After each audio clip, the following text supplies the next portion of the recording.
Bueno, al final se da el teorema de Toussaint, que podía fallar. Vamos, Marce, a hablar un poquito, a meternos de lleno en el tema del acuerdo con el fondo. Yo te preguntaba la semana pasada, te decía, te ofrecía como posibilidad de conversación de hoy, ¿cómo va a afectar al hombre de a pie el acuerdo? ¿No? Esos acuerdos que son en las grandes esferas, en los grandes edificios, que se llevan adelante en habitaciones con muy pocas personas, que la letra chica nunca termina de conocerse, si bien esta vez pasó por el Congreso. ¿Cómo crees que va a afectar al hombre a pie, teniendo en cuenta dos o tres datos? Primero, el país donde se tiene que cumplir este acuerdo. Segundo, los grandes problemas que estamos teniendo hoy de controlar los precios. Y tercero, la expectativa de crecimiento económico que se supone que va a tener Argentina de acá a un par de años post pandemia. ¿Cómo lo ves vos? Bien, como vos decís, los acuerdos, los grandes acuerdos macroeconómicos, es decir, entre países o entre el país y un fondo monetario o el Banco Mundial, la letra chica no la terminamos de conocer nunca. Nosotros conocemos el borrador en general, que son los pedidos más importantes y algunas otras cuestiones que hacen a cantidad de reservas, por un lado, crecimiento económico o disminución del impacto del gasto público, es decir, del déficit público, no del gasto público en sí.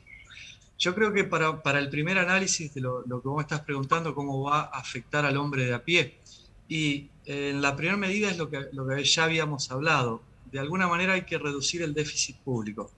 Venimos de un déficit de un 3,5 el año pasado, el cual ese déficit se redujo a 3 por bueno, en lo que fue el impuesto a las riquezas que se impuso el año pasado, fue por única vez, y ahora estaríamos con un déficit público del año 2021 del 3%.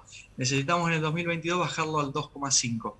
Lógicamente, ¿esto en qué va a impactar? En el gasto que hace el sector público o sea, que le paga al sector privado para contratar o para generar construcción de rutas, empleados tercerizados que prestan servicio en el Estado o subsidiar determinadas actividades como hace nuestro Estado Nacional, tanto para las energéticas como para cualquier otra. Ustedes vieron que no hace mucho se hablaba de la subsidio que tenía una serie de líneas de colectivos en Buenos Aires. Todo eso son erogaciones del sector público hacia el sector privado para de alguna manera mover la economía. Ujú. Si todo esto, digamos, el FMI nos está pidiendo que achiquemos esto, tenemos dos opciones: o achicar el gasto público, o sea, para reducir el déficit, o achicamos el gasto público como primera medida, es decir, recortamos un poco todo esto, o aumentamos los ingresos públicos. Aumentar los ingresos públicos, como el Estado es un ente sin fines de lucro y obviamente se mantiene con el aporte de todos nosotros por componentes impositivos, no quedaría otra más que aumentar la cantidad o el porcentaje de los impuestos, es decir, de alguna forma aumentar ese ingreso del Estado por este medio. La otra opción es algo que ya se empezó a implementar, es decir, tratar de que los contribuyentes todos sean medianamente cumplidores. Es decir, ¿qué es lo que está haciendo el Estado? Y desde hace un tiempito atrás, más o menos un mes, empezó a revisar condición contribuyente por contribuyente. Se está utilizando un algoritmo de inteligencia artificial por parte de la AFIP para ver si realmente está declarando todo lo que corresponde y pagando los impuestos como corresponde, que es algo que a mí me parece que es algo que no le va a caer bien a todo el mundo, pero me parece que es algo que era una deuda que tenía el Estado para con el sinceramiento, en realidad, con todos los contribuyentes, y me parece que debería haberlo hecho hace mucho tiempo para que todos que somos contribuyentes, todos los quienes pagamos impuestos, estemos tranquilos de que en realidad todo el país lo está haciendo y lo está haciendo de la misma manera, Marcelo, equitativamente sí. para Sí, todos. aparte de justicia, Sí, justicia tributaria, justicia impositiva, ¿no? Que sí, sí, todos por queden supuesto, bajo la lupa del Estado recaudador o del ente recaudador. Te efectivamente. interrumpo para presentar, y le agradecemos mucho por tomar contacto con nosotros aquí en Veo, Santa Fe, en la capital provincial, Claudio Lozano, coordinador del Instituto de Pensamiento y Políticas Públicas y director del Banco Nación de la República Argentina. ¿Cómo le va, Claudio? Gracias por atendernos. Sí, ¿qué tal? Buenas noches, ¿cómo están? Gracias de verdad, porque seguramente estos días deben ser convulsionados y mucho trabajo, como imaginamos, es estar sentado ahí en un lugar tan relevante, ocupando un cargo tan relevante, así que doblemente gracias. Para no obligarlo a volver sobre lo que hoy por estas horas se está debatiendo en la opinión pública y sobre todo dentro del gobierno, queremos decirle que aquí tenemos algunos recortes de algunos medios de comunicación en donde obviamente hay una mirada distinta, opuesta entre sectores del gobierno. Hay quienes consideran, el albertismo podríamos decir, o el presidente, que el acuerdo era el mal menor, y hay otras voces como la suya que, lejos de esconderse, plantean que este acuerdo no va a traer ningún beneficio, por lo menos en el corto plazo, o habría que declararlo inconstitucional. Así que arrancamos por ahí. Nos gustaría, Claudio, conocer un poco cómo se fundamenta esa mirada suya. Bueno, nosotros le hemos acercado en su momento, antes de la sanción de la ley, tanto a la Cámara de Diputados como al bloque de senadores, nuestros argumentos respecto a que existían condiciones para seguir discutiendo con el fondo y mejorar los términos de una negociación que nos parece que no logró objetivos que se podrían haber logrado respecto a lo que es el volumen de capital que tenemos que devolver, respecto a las tasas y respecto a los plazos. Claramente, y sobre todo además porque, digamos, el primer tema que para nosotros es central es que no se aprovechó el conjunto de ilegalidades que de alguna manera han acompañado el proceso de este endeudamiento con el fondo. Es un endeudamiento que desde la perspectiva de la justicia o de las normas administrativas, jurídicas y constitucionales de la Argentina, la verdad que existen y que son las que hay que cumplir para poder endeudar al Estado Nacional, no se cumplió ninguna. Hay documentos muy claros, tanto del Banco Central como de la Oficina Anticorrupción, como de la Sindicatura General, como de la Procuración del Tesoro, que demuestran niveles de ilegalidad, de inconstitucionalidad. Incluso se señala la posibilidad de demostrar situaciones de asociación ilícita, para lo cual se reclama la eliminación del secreto bancario, fiscal y aduanero para poder vincular la relación entre los funcionarios que intervinieron en el proceso de toma de deuda, los bancos, los inversores en LEVAC y los que fugaron divisas. Todo esto está muy detallado y planteado en las distintas presentaciones que han hecho los organismos del propio Estado Nacional y que realmente, digamos, son elementos que no se han utilizado para mejorar nuestra capacidad de negociación. Del mismo modo, del lado del fondo, hay irregularidades muy importantes en el solo hecho del crédito que el fondo le otorga a la Argentina. Se cometieron 3 ilegalidades simultáneas. La primera, Argentina no podía recibir ningún crédito porque estaba en una situación de fuga de capitales y el fondo tiene por su carta constitutiva prohibido prestarle a países en esa situación. Sin embargo, le prestó.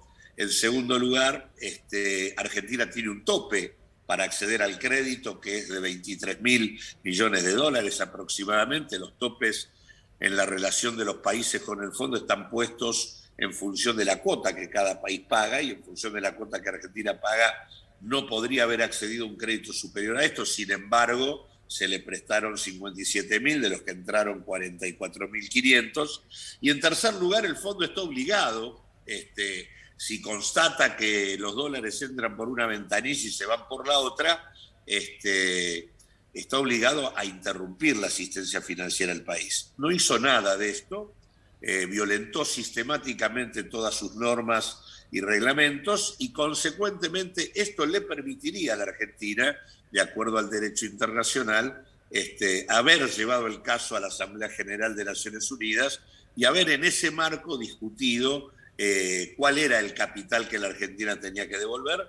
Nosotros creemos que Argentina tenía y tiene todas las posibilidades de discutir de que no más de 23.000 millones de dólares es lo que el país debe reconocer, y creo que en este sentido se podría haber logrado una quita de capital muy significativa. Así que ese es un primer punto. El segundo punto es que al lograr esto se eliminarían las sobretasas que la Argentina tiene que pagar por este crédito, con lo cual ya serían dos elementos demasiado significativos y demasiado distintos a los que hay que tomar en cuenta, que las sobretasas nos implican prácticamente una devolución de cerca de 13.000 millones de dólares de intereses sobre los 44.500 para prestar ahora. Así que te diría que lo que nosotros vemos es que había mucha capacidad para fortalecer a la Argentina en la negociación y que no se la utilizó, que hubo una visión, en nuestra opinión,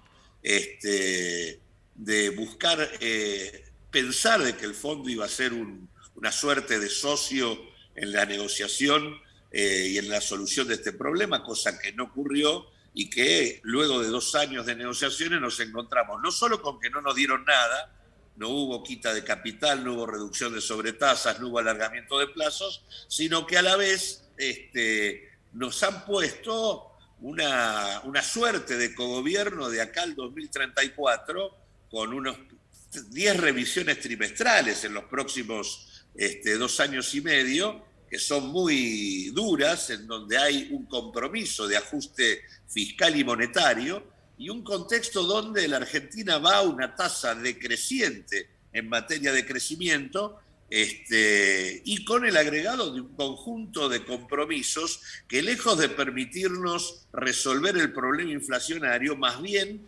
nos generan un cuadro de creciente inflación si se aplican las definiciones que se están o que se establecieron en el memorándum con el fondo. O sea que para la Argentina que necesitamos, que es una Argentina que mantenga su tasa de crecimiento, no que la reduzca, y que resuelva el problema inflacionario para recomponer el poder adquisitivo de la población y poder resolver la problemática de la pobreza y el hambre, en ese marco la verdad que nos parece que el acuerdo no ha sido todo lo interesante que tendría que ser. Usted sabe que lo escucho y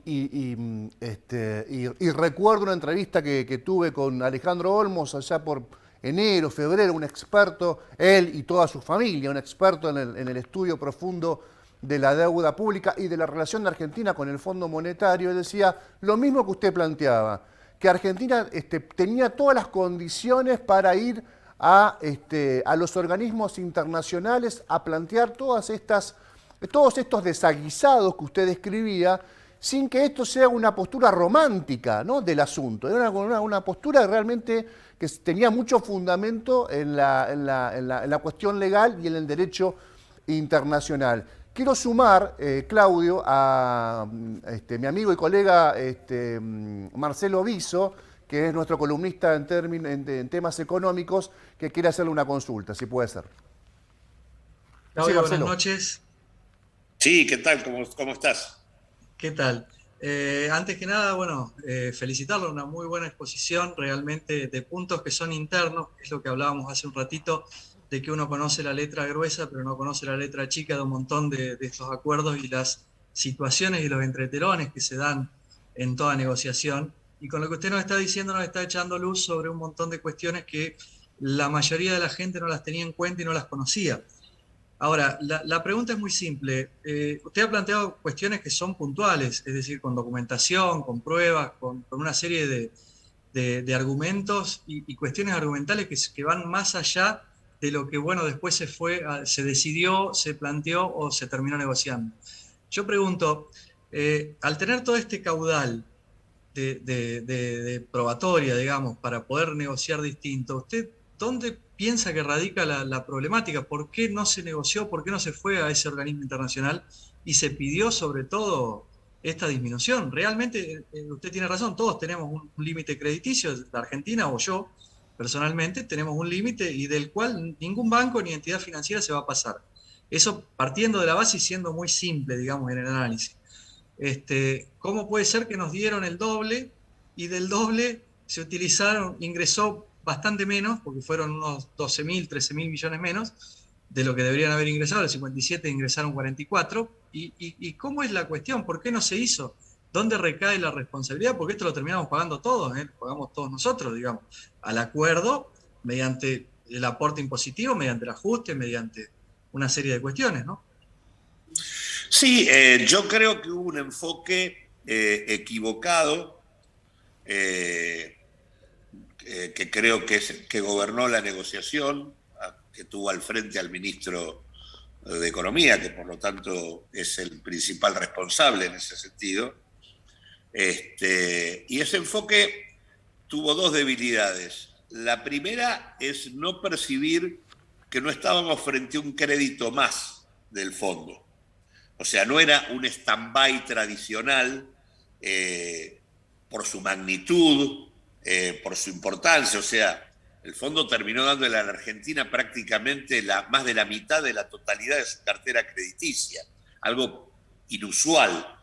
Y más inusual todavía cuando la Argentina no estaba en capacidad de recibir ese crédito, de acuerdo a las propias reglas del fondo. Y la verdad que hay que preguntarse cuando ocurre algo así, ¿por qué ocurre? Y la verdad es que lo que terminó generando ese crédito fue la intervención de los Estados Unidos.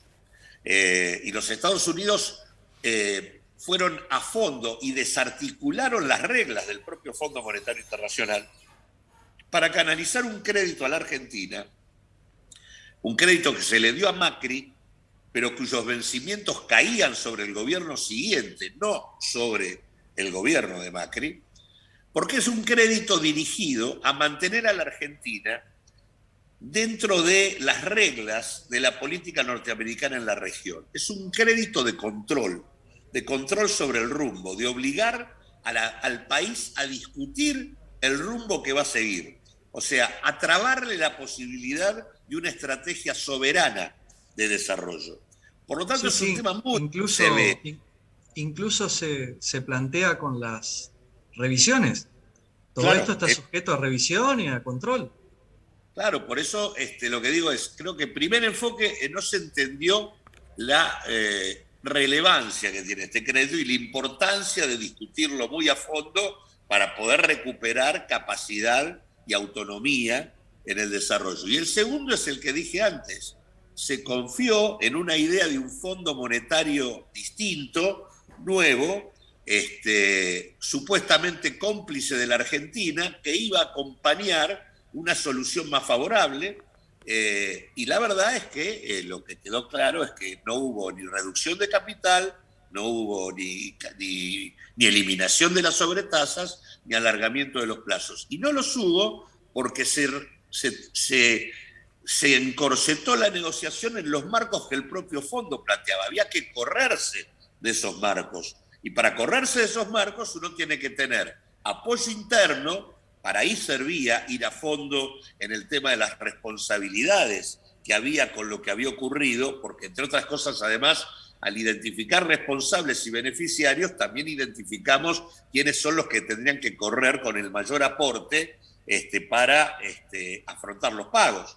Y en segundo lugar, lo que no se tomó es lo que el derecho internacional establece, que es muy claro. El derecho internacional establece cuando hay un conflicto entre un Estado soberano y un organismo multilateral como el Fondo, la lógica es ir a la Asamblea General de Naciones Unidas y en ese marco discutir en la Corte Internacional de Justicia. Si Argentina hubiera puesto esto en este nivel, teniendo además como tenemos luego de la pandemia un crecimiento significativo de la cantidad de países endeudados y además en conflicto con el Fondo por las reglas que el Fondo plantea, la demostración respecto a las irregularidades múltiples que el Fondo generó nos hubiera brindado una capacidad de discusión muchísimo mayor que la que hemos tenido. Todo esto, desde nuestro punto de vista, no se utilizó, lamentablemente, y por eso, además, el resultado es el que vos decías. No solo que no nos sacamos de encima el crédito, sino que encima, ahora en realidad, lo que hicimos fue borrar las huellas del delito, porque teníamos una deuda trucha, ilegal, y ahora lo que se hizo fue darnos otra deuda votada por los parlamentarios, por lo tanto blanqueando los ilícitos, que cancela la deuda trucha. Con lo cual la deuda que tomamos ahora ha sido blanqueada de los ilícitos anteriores del fondo. Y en ese marco, además, nos plantean un cercenamiento de la soberanía que implica una comisión permanente a la que hay que rendirle pleitesía y elevarle las políticas, y hay también una revisión trimestral donde más de 100 funcionarios vienen a ver qué es lo que pasa en la Argentina, y nos han colocado hasta un auditor británico a 40 años de Malvinas. La verdad es que, digamos, no se han privado de nada en esta discusión, y la verdad que me parece que Argentina tenía, vuelvo a decir, creo que lo sigue teniendo, ¿eh? Nosotros podríamos hacer muchas cosas a nivel interno y externo, incluso ahora. Un minuto, Marce, dale. Claudio, esa era la pregunta un poquito, que es la última, y no lo molesto más, ya lo dejo con Héctor. ¿Tenemos todavía posibilidad de hacer algún reclamo, renegociar todo esto, volver a hacer alguna presentación? Realmente no sé el derecho internacional si nos permite, ya con la votación cerrada del proyecto nuevo, pero era la idea de preguntar. Mirá, obviamente, a ver, digo, el gobierno ha ingresado en una contradicción. Yo mencioné antes documentos del Estado argentino. El Banco Central es el que demuestra la malversación de fondos que fueron pedidos para cancelar deuda y que se utilizaron para fugar divisas. Ahí hay una malversación muy clara que el Banco Central demuestra con precisión. La Oficina Anticorrupción mostró que antes de que ingrese el crédito del fondo había 45.000 millones de dólares en su equivalente en pesos invertidos en Levax, de inversores. Luego, los 45.000 millones de dólares que el fondo pone son los que se usan para salir y que esos inversores puedan transformar rentas extraordinarias en pesos en rentas extraordinarias en divisas. Claro. Entonces tuvimos 45.000 millones de crédito del fondo contra 45.000 millones de Levax invertidas en pesos con 45.000 millones de fuga de capitales. Ese tipo es el que permite identificar la asociación ilícita. Eso también está.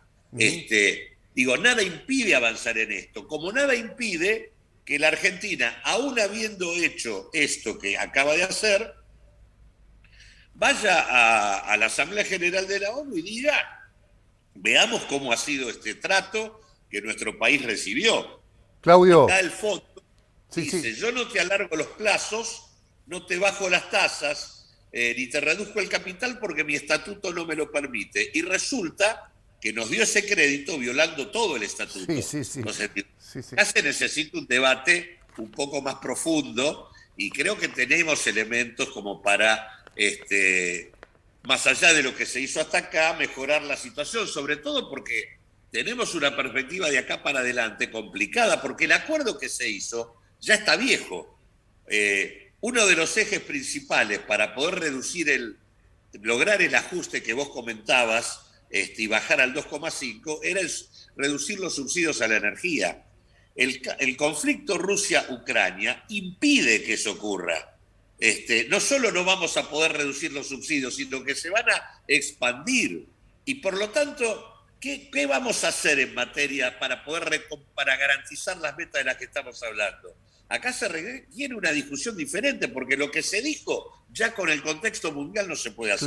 Claro. Claudio, la verdad que nos queda mucho por charlar, pero estamos en vivo, tenemos otro compromiso ahora con el tema del Día de la Memoria. Yo solamente quiero pedirle si usted puede, en 30 segundos, y si quiere, responder a una pregunta que le hizo Gabriela Cerruti, la vocera presidencial, que le dijo a usted: deberías preguntarte qué haces ahí.